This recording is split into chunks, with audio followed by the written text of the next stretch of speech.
જય Shri Ram. Border news કચ્છમાં આપનું સ્વાગત છે। વડાપ્રધાન નરેન્દ્ર મોદીના વરદહસ્તે અયોધ્યાના રામ મંદિરમાં વૈદિક મંત્રોચ્ચાર સાથે રામલલ્લાની પ્રાણપ્રતિષ્ઠા વિધિ રંગેચંગે સંપન્ન થઈ હતી। 84 સેકન્ડની આ વિધિનો સાક્ષી આખો દેશ બન્યો હતો। આ ઐતિહાસિક અવિસ્મરણીય મહોત્સવમાં સહભાગી થવાનો લહાવો કચ્છના સંતોને પણ મળ્યો હતો। વિરાણી મોટી રામ મંદિરના મહંત શાંતિદાસજી મહારાજ, નારાયણ સરોવર જાગીરના મહંત સોનલલાલજી મહારાજ, બીબર આશ્રમના જગજીવનદાસજી, હિંગરિયાના કલ્યાણદાસજી બાપુ સહિતના સંતો આ ઐતિહાસિક અવસરના સાક્ષી બન્યા હતા અને રામલલ્લાના દર્શનનો લાભ લીધો હતો।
समस्त ग्रामजनों आज अवधनी आ पावन घड़ी धरती उपरथी आज एक वैश्विक चेतना जયારે आज प्रागट्य दर्शनना रूप में जયારે थई रह्युं छे त्यारे नूतन मंदिरना प्रटांगणेथी अवधनी आ पावन भूमिथी मारा पूरा गामने, मारा पूरा तालुकाने, मारा पूरा कच्छड़ाने खूब खूब बधाई और शुभकामनाओं।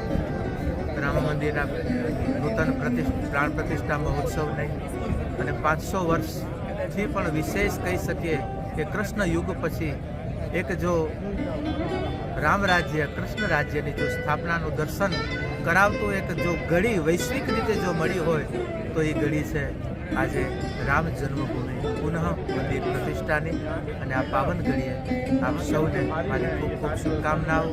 जय सिया राम, जय श्री राम।